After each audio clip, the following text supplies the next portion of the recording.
The Seahorse Club of Victoria is celebrating its 50th anniversary of continuously supporting the trans community. Formed in 1975, Seahorse Victoria has been providing a safe environment for many to learn to understand themselves and give perspective to how being trans works for their life.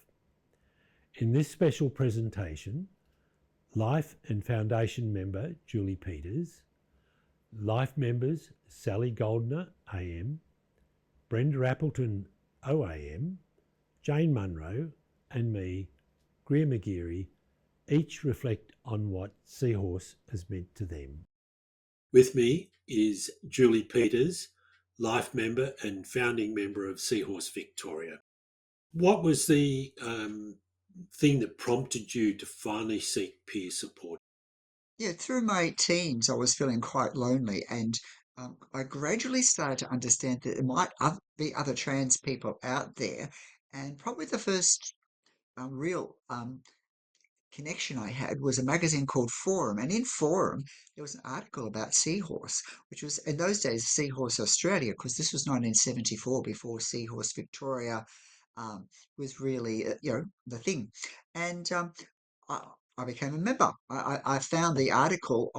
In those days, there's no such thing as online because the internet hadn't been invented yet. So I sent off a self-addressed stamped envelope to the post office box in Sydney, and yeah, back came magazines and things like that. And I went, wow, there are really other trans people out here.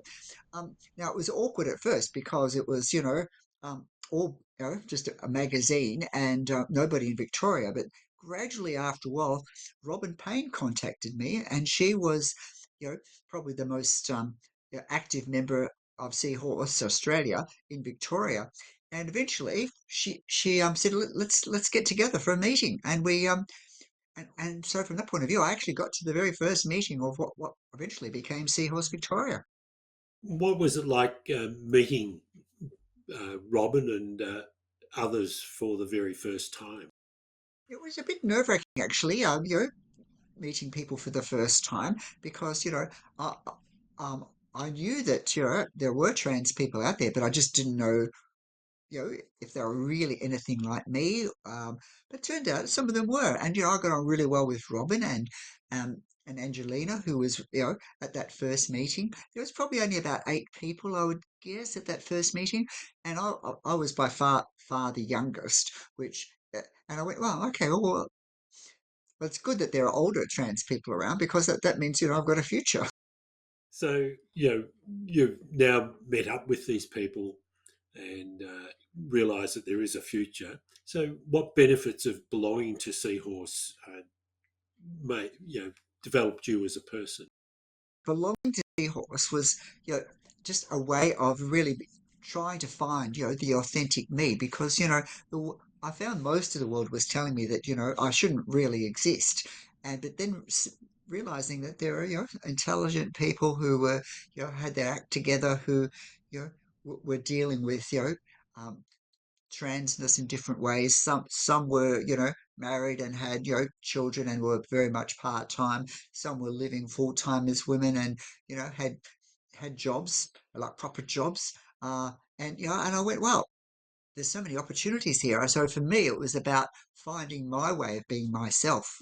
I think was, yeah, my way of being my authentic self is probably more accurate. Developing skills, how did Seahorse and attending regular meetings with others who are very similar to you help develop you as a person? The most important skills I developed by going to Seahurst weren't like the physical skills, like your great gesture sense or makeup skills. They were actually psychological skills, such as feeling good about myself for who I am. Because it seemed a bit dangerous leaving the house dressed as a woman, in the 70s, and um, I I felt I needed to get to a point where. Uh, so initially, I was thinking that I had to pass 100% of the time, or else I would be in danger. But then I guess the skill I learnt from realizing how other Seahorse members were living was that yeah, none of us really ever passed 100% of the time, and I had to embrace that, particularly about myself, so that I could just feel comfortable being my true self in the world, rather than you know um, trying to exist as a totally new person who in a way wasn't really me. You've learnt to develop that skill of just being you. What did it do for you outside of the social support group? Once I embraced being the authentic me, it meant that I was just able to do everything better in life. I was better at work. I decided to go back to uni and finish my degree. And I was, just better at relating to people because, I wasn't trying to hide half or three quarters of my personality all the time. So, it just felt so, life just seemed so much easier and more direct and straightforward. What do you see as the future, or your fears or concerns for the future for trans people? I can certainly see reasons to be a little bit fearful for some trans people, uh, and particularly in, at the moment, you know, the US and the UK. And I've certainly got friends in the UK who are very stressed about some of the recent legislation or interpretation of legislation over there. We have a much wider community than we did in the 1970s, and the internet has certainly helped with that. It means that most people who come out now or who are searching for how to be trans in the world do it online. Whereas, in my generation, we had to find articles in magazines and then, send off letters and things. Um, so the community is broader. We don't actually have to find somebody who lives in the same city as you. You can, you know, come out to somebody who lives, on the opposite side of the world. Because there's so many more options, there are far more ways to be positive. But it's still, we're silly if we don't acknowledge that there are some pressures against us. And from that point of view, I actually feel those with more agency who feel good about themselves have a responsibility to try and yeah share that and just and the way I would word it is, for me, I try to demythologize what transness is about, because at one level it seems, what's the big deal? This is just who I am, and there are other people like me, and there are other people who, you know, are on a bit of a gender spectrum, and it just seems crazy to me that people could be stressed by that. But I know that they are, so I just try to be positive with the people in the who haven't made up their mind, and just show them, well, this is what a trans person is about, and what's the big deal. My guest is Sally Goldner AM, life member of Seahorse and co-founder of Transgender Victoria. What prompted me to seek peer support was that after I will say, got accurate information about who I was, and remember that my beginning on my authentic journey, or some would use the more colloquial term coming out, was 1995, and it was hard to find even 101 information on what we now call transgender, diverse, non-binary, if there was much at all. And unfortunately, I'd taken, through no fault of my own, a couple of uh, turns down the wrong roadways. Finally saw a psychologist who knew what she was talking about.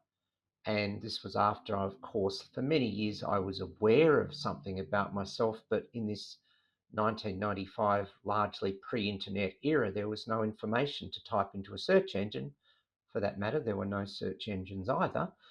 And I didn't know what to make of this part of myself. And I tried seeing one mental health professional who really, at a minimum, had no idea, but at worst was taking a very psychoanalytical approach that bordered into aspects of a difficult thing to talk about, but conversion therapy. She was trying to find out where it started and when I remembered it, which of course is not helpful. And so, with the help of, to use today's language, a fantastic cisgender ally, I tracked down a psychologist who knew what she was talking about, in that she had just graduated from university, had undertaken her master's in gender and sexuality, was well up to date. And when I went to see her, she just simply explained transgender in a very simple way, not a definition we'd use today by any means, but it was one that clicked for me.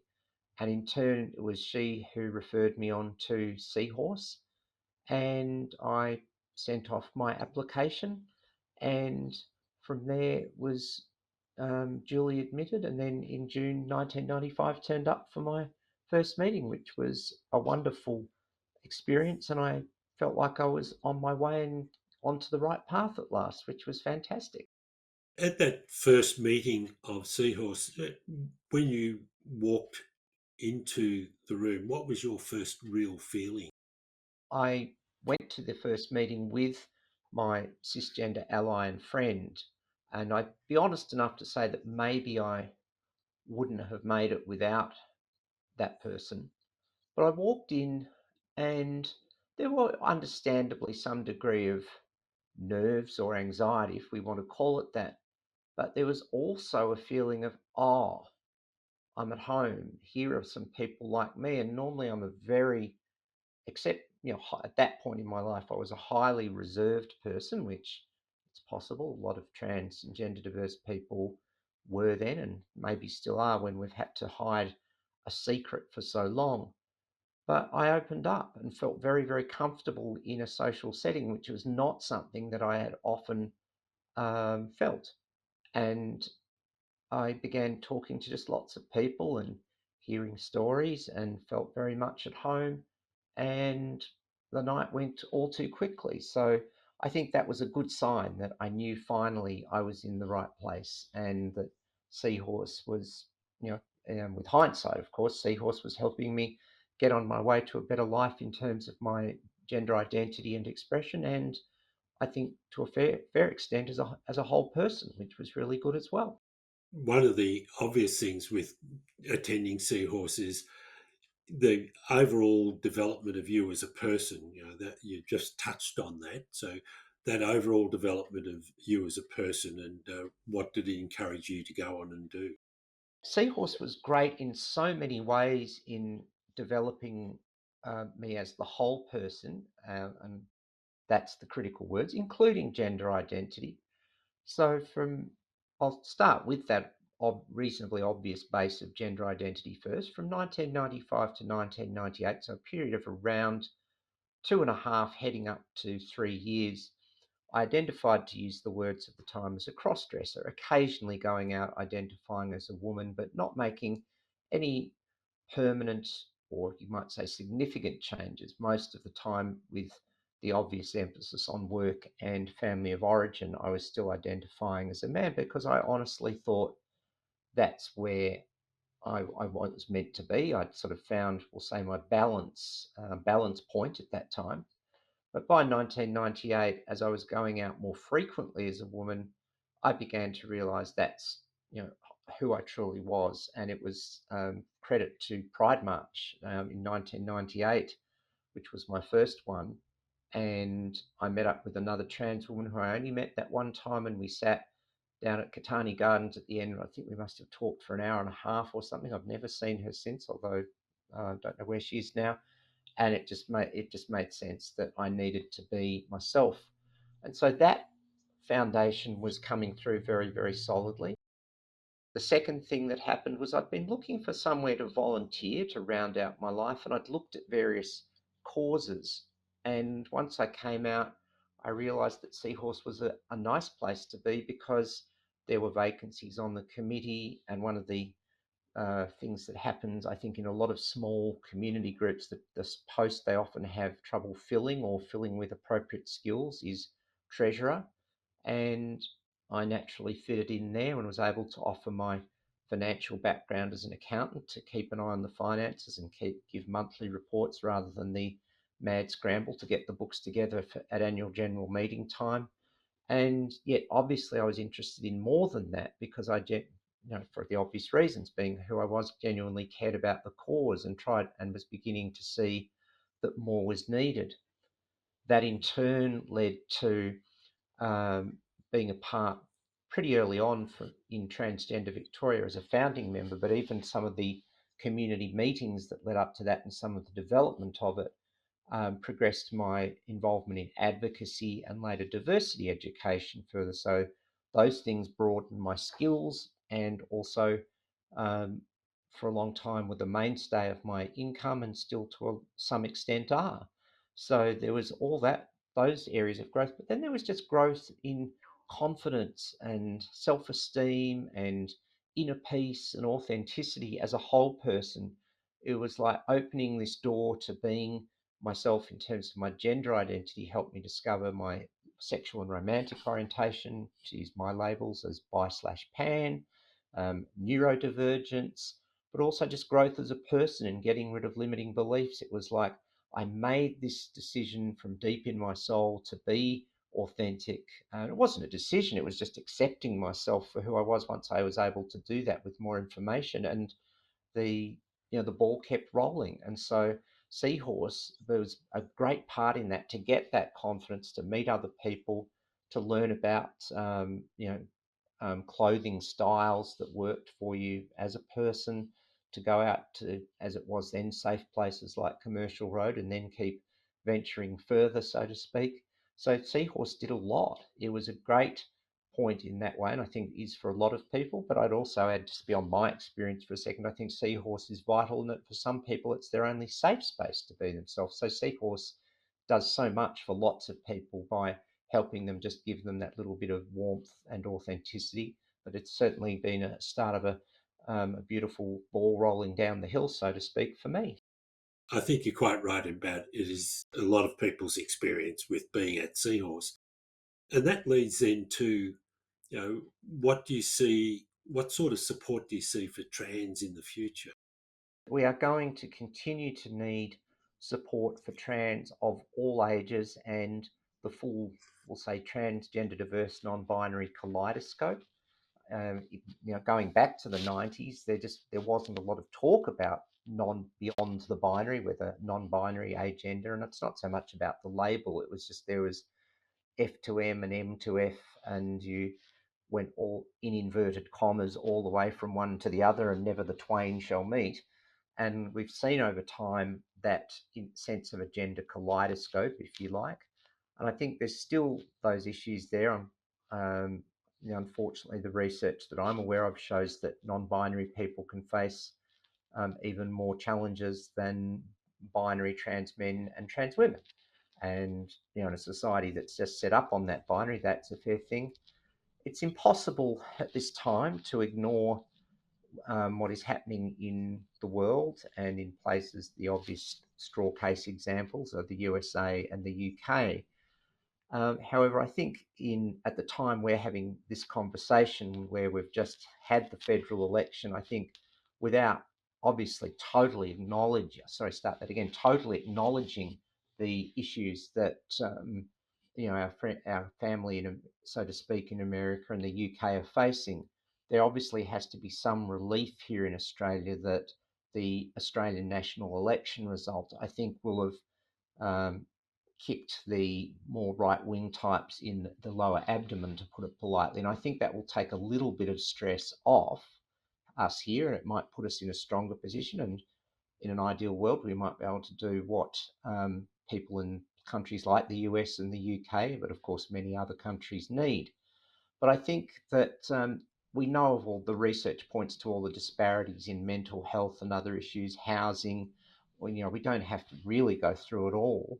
And I think now that we've had a good federal election result, I think Australia at least can progress, or at least hold ground and maybe build up the foundations.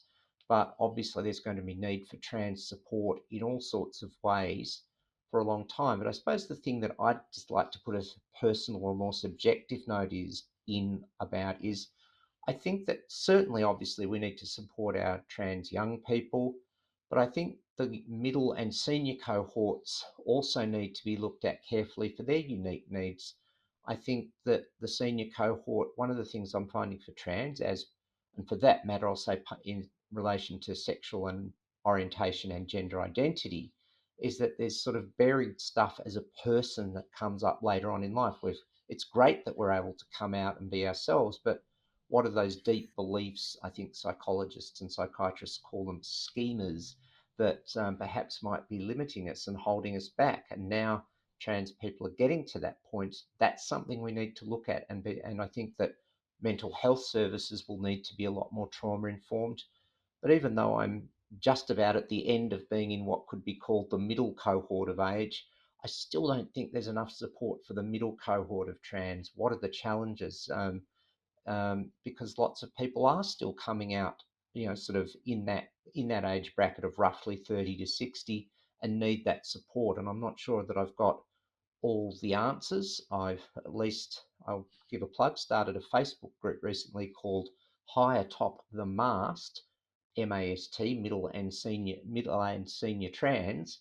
And I think that, maybe this group could add some discussion and support on that, because I think that there's still going to be issues for trans people of all ages, and then acknowledging all backgrounds, trans people with disabilities, and of course, not my experience, trans people of colour.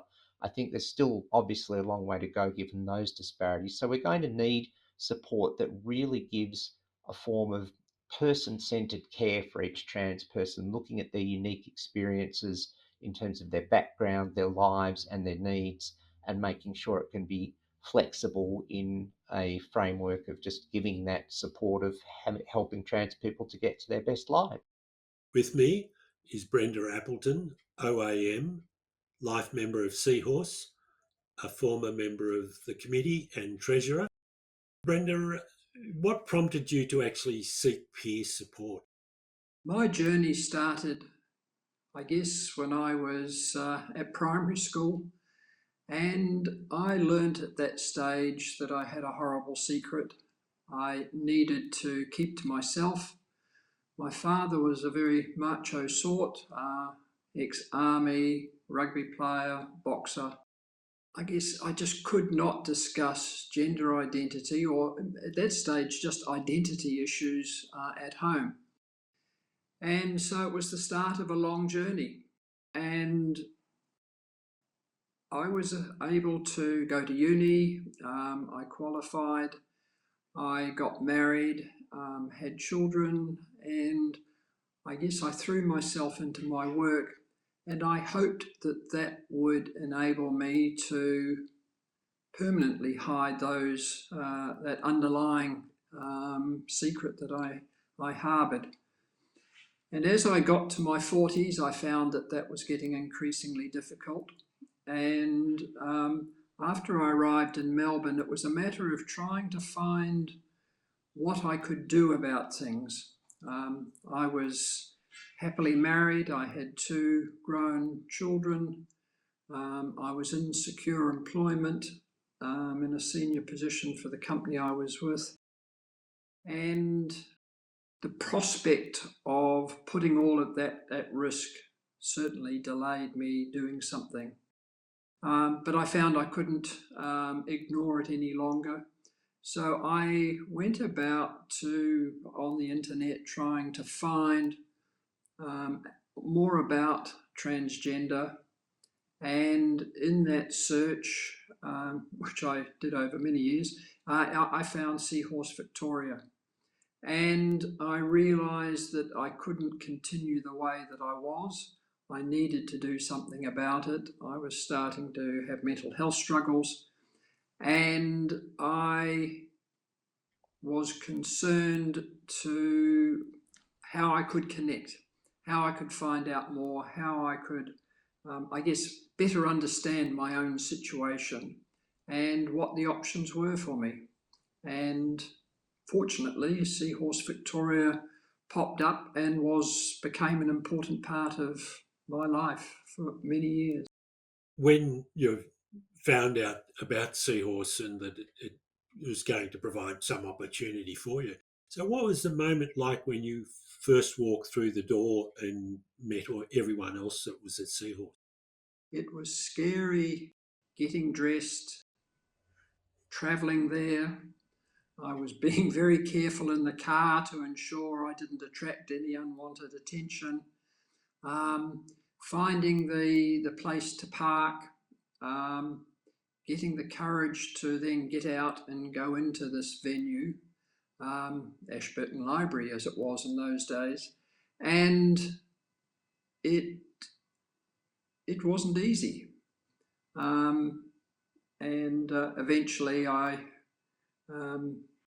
guess I realised the importance, the occasion for myself, the need to do something about the pain that I was in, the need to, I hate the word normalise, the need to find others that had faced similar challenges, others that were a bit more progressed on their journey, and start, I guess, the process that I needed to follow to continue to thrive in life rather than just hang on and be surviving. So it wasn't easy. I did get the courage. The need was so great that I just forced myself into that situation. And it didn't take me very long to then relax and enjoy that first evening, meet a lot of others who were in a similar situation, many of them a bit more progressed in their journey, a bit clearer about what it meant for them. And I guess for the first time in my life, I was connected with a community that would become so important for me over the last 25, 30 years. Having sort of got the courage and you walked in the door and you found, in a sense, as you said, your tribe. So what overall benefits in the time that you were actively involved in Seahorse do for you? Looking back, it was a vital time for me to make connection with my tribe, to find and discuss with others how they were approaching some of the challenges that we all did face. I met fairly early on some people that I've known ever since, and I've had good relationships with a lot of people. So it was vitally important. It enabled me to have access to some more reading. I'd already done a lot. I'd scoured the library. I'd been online and done a lot. But I found the Seahorse Library resource in those days was very helpful, and it gave me important reading and information. I found out about new websites. I was able to find the psychologist that I then worked with for many years, working through my mental health challenges. I realised it wasn't a place that my partner wanted to come to. She did come once and wasn't comfortable. So it became my place to go to, and it was important for me to be there every month, and to start to build relationships and friendships outside of those monthly meetings. And it was at that time that we started having meals regularly at Monroe's in St Kilda, now the site of the Victorian Pride Centre, which was a lovely thing to find out about. And those were the days before the 2000 legislation, when it was difficult for us to find restaurants where we could be safe and use the toilet facilities when we needed to. It really helped expand my understanding of gender identity, what it meant, what the transition process was going to be about, finding important connections, finding places where people were shopping. So it was an important part of, I guess, starting to build the Brenda that I knew was there. And I'm not sure what I would have done if I hadn't found that avenue at Seahorse Victoria. So it was very important to me. Obviously, with the journey that you've had, is what do you see for the future of for trans people going into the future, particularly with what's been happening in recent years around the world? When I started at Seahorse Victoria, which was nearly 30 years ago, transgender, gender diverse was very much a closeted identity. And it was very difficult for people to get on with their normal lives, both relationships at home, relationships with family, relationships at work, and in social life. And I like to think that things are easier today, but I know from the mental health reports that I see that there is still a huge part of our community that are struggling to affirm for them the next steps that they want to take. And it's troubling that in this world where being trans, gender diverse, non-binary, having an identity that's different, having an identity that many feel is fake, life's not easy. And it wasn't easy 30 years ago, and it's still not today. So I think there is an ongoing place for Seahorse Victoria. I think community, society is a little bit more accepting than it was. And a lot of people get the confidence to be out presenting as they would prefer, to attend different venues and so on, and not be embarrassed or mocked.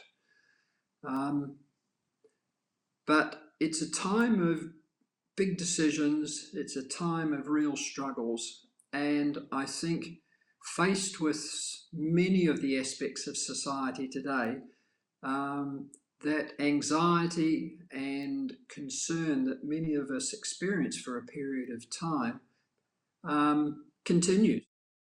I'm delighted that the election result went the way that it did, and we've not seen more weaponisation of the anti-trans community and calls. So I think those of us that are comfortable, those of us that have been able to work through our issues, need to continue to make it easier for those coming behind. I think it's one of the legacies that we can all contribute to. And a lot of my focus today is on the aged, on the seniors. And life is still not easy, even if you are out and proud, as I like to think I am. I think that we've got more challenges out there. There are still stories of people who go back into the closet as they get into their senior years and find it difficult to make connections, to connect with their tribe, as well as connect with society in general. So whilst we've made a lot of progress, today's conditions mean that we still need to be looking for connections, looking for opportunities to connect with others, to support each other, and to ensure that we don't all roll over and give up the gains that we've made. I think, therefore, there's an ongoing role for Seahorse Victoria, there's an ongoing role for Transgender Victoria, and I'm delighted to see some of the younger brigade that are coming through and contributing to recognise the work that still needs to be done, and to provide a rallying call for the trans and gender diverse community to be out, proud, strong, supporting each other, and ensure that for all of us we get the best possible life that we can have. With me, Jayne Monroe, life member of Seahorse. What prompted you to first seek peer support? I grew up in a time, 50s, 60s, where information was very hard to get. When I sort of started cross-dressing in my very early days, I didn't know where to go, where to get information. Yeah, you could go to a local library. They wouldn't have anything. You could go to your parents, and that was about it. There was no real source of information like people have today on the internet. So I grew up as a loner, and I always thought that what I was doing cross-dressing was wrong morally and probably legally. It was a very lonely journey, always questioning myself, why do I need to do this? I felt there's an urge, but I couldn't really work out why. After many years, I thought, well, I think I need to try and find somebody or to talk to, just to see if there's anybody else who's got similar feelings, and that's where Seahorse came into the picture. Where did you find out information about Seahorse, or even any other sort of peer support group? Like a lot of things that you're doing when you don't know where to go, you go around in circles. I was very fortunate. My partner and I were on a holiday in Sydney, and we had seen an ad for clothing, and we noticed that in the ad that they mentioned cross-dressing. We thought, let's go and try that. It was out in the suburbs a bit from Sydney, and we tried on a few things, and I think we bought something. I don't remember what it was now, too long ago. But I did ask the ladies who were serving us, were there any groups or anyone I could talk to about how I felt? She gave me the phone number of the gender centre in Sydney, and I thought, oh, okay, that's going to be worthwhile following up. When we got home, I contacted them, and they gave me contact details for Seahorse Club of Victoria and the Elaine Barry project. I sent letters to both of them and only got a response from Seahorse. The secretary passed on their phone number. I gave her a call, and Julie arranged an interview. There was an interview process at the time, I suppose, basically to find out if you were a genuine person and not somebody who's not going to do the right thing by you. If I remember rightly, the interview was down in Frankston, and from the northern suburbs, that was quite a long journey, and especially for a person who hadn't been out for very much before. It was a long trip with Kathy, my lovely lady, in my best summer dress. We actually spent a couple of hours with in the interview process. I'm not sure. I think we might have had tea down there as well. And I turned up at the very next meeting. So on that very first meeting, what was your feeling as you walked through the door? Petrified. Absolutely petrified. I had no idea what I was sort of letting myself into. The main thing that stands out to me is being asked to take a seat somewhere, and Kathy and I found a table over in the corner at the back of the room, and there I sat, absolutely perspiration everywhere. Somebody came over and started to chat to me, and that sort of made me a little bit more relaxed. But I do remember we had a very nice meal, main course and dessert, and that was lovely. But by the end of the night, I was still very nervous about basically coming out and meeting so many people. There were some lovely stories from people, and it was, I suppose, fulfilling part of the need that I had to find somebody who had the same thoughts as me. And Seahorse gave me that opportunity to meet people, and it was really good. Having been now a member for many years, what sort of benefits do you think Seahorse provided for you? I think the main thing was confidence. The confidence to go out dressed as I preferred. But it opened so many doors for me. Being on the committee for about 3 or 4 years, it sort of just gave you the opportunity to get out, to go to events, to meet people, And I think that was probably very good for me. I've always been a very, very quiet person. It just gave me the opportunity to be out, to react with people. I've met Christine Nixon at one event. I think I met the Premier at another event. Gave you a better understanding of other people. I got onto committees with the police. I gave talks to the police glows when they first started up.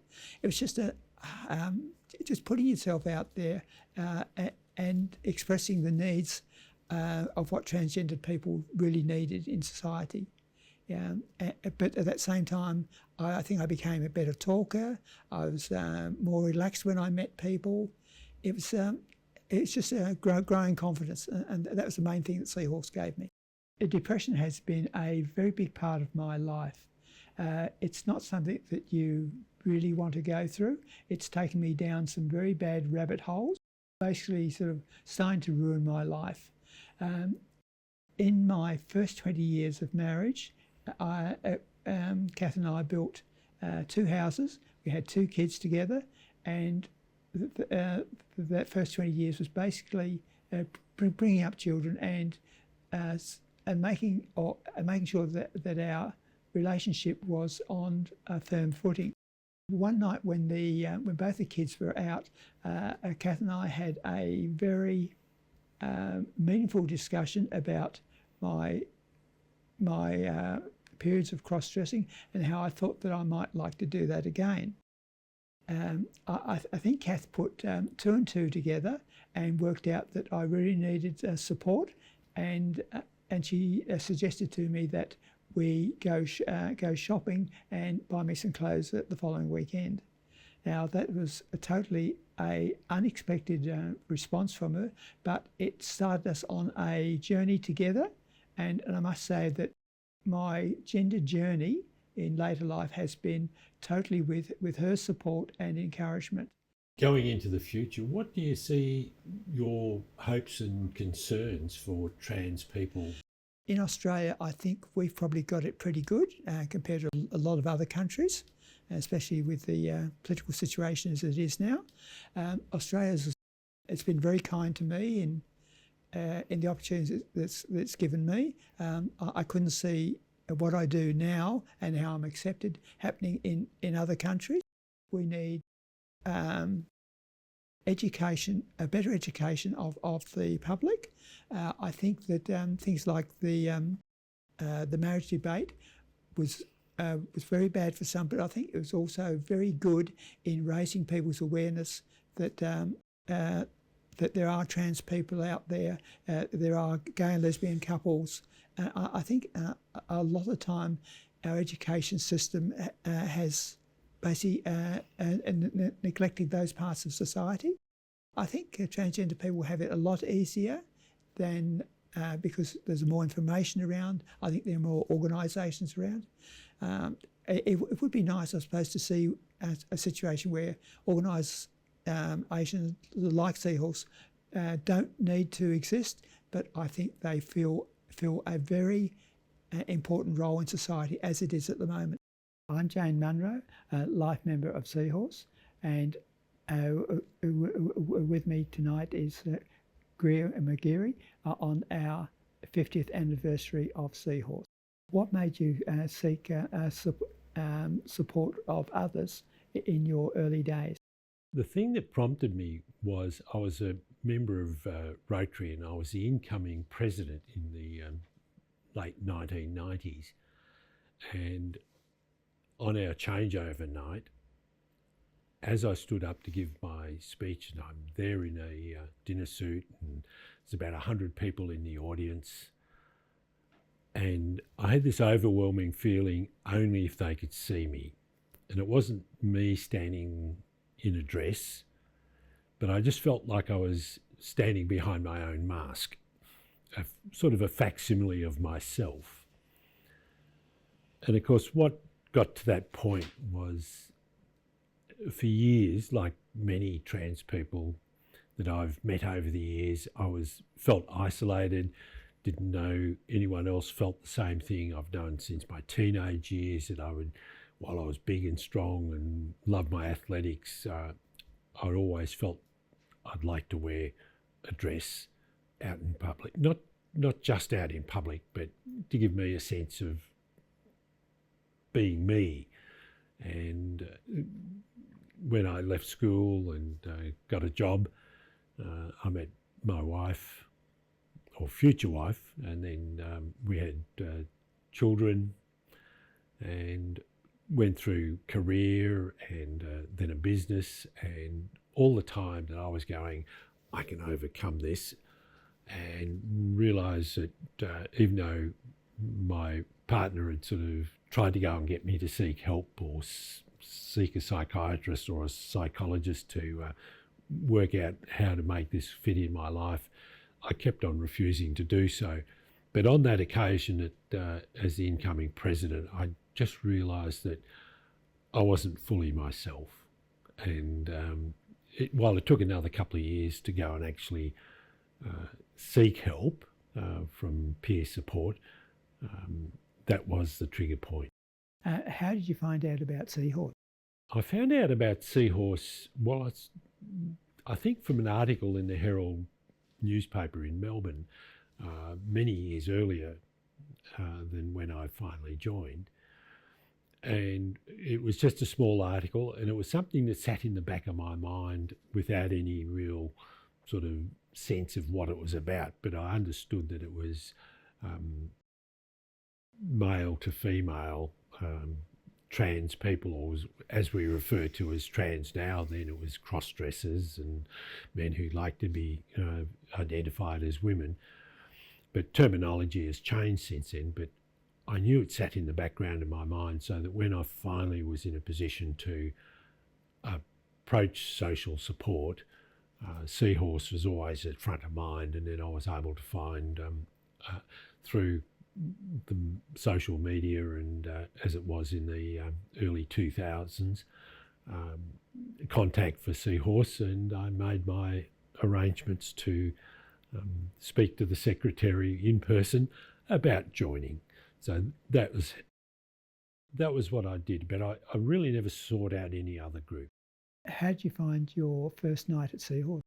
My first night at Seahorse was rather interesting. At this stage, I was working up in northwest Victoria, and it was a 4.5 hour drive to come down to Melbourne. I found a motel room in St Kilda, and I thought I've got to buy clothes, and I sort of shopped around in the weeks leading up to this, and basically I bought all black outfit, a fairly long black skirt, black top, and I had fairly long hair as it was, but it was in the salt and pepper grey area, and so I bought a beret to cover up the little bit of my self-conscious recession, and managed to drive out to the venue and park the car, and I was nervous as anything, and got enough gumption to walk around. And as I looked through the glass panel door,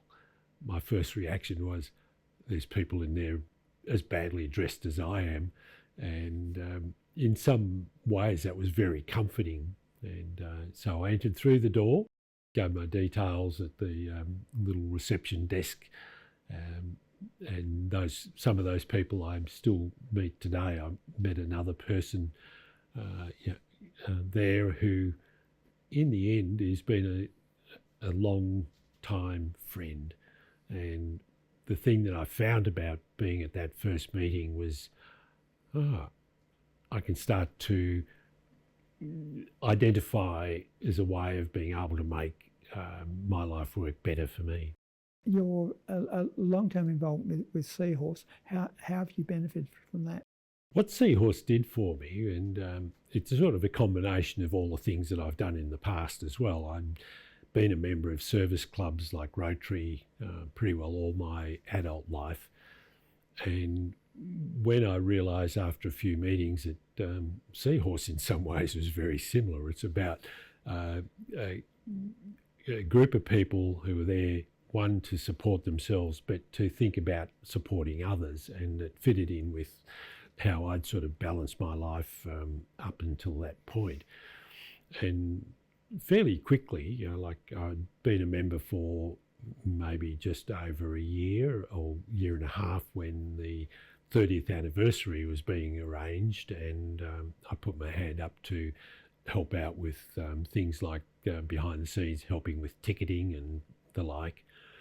And then in 2005, when people were looking for the new committee and who was going to put their hand up, and something I'd been used to in my earlier life was being on committees at service clubs, kids sporting clubs. I put my hand up to be president after only a couple of years, and that's how I really got involved into being much more open about myself and starting to be public about myself, besides going to like pubs or nightclubs and very safe venues. I started to have to be more open about myself. I took on a role of being the person who was the contact for first people who were seeking to join Seahorse, and in talking to them. So you develop that confidence in speaking with others and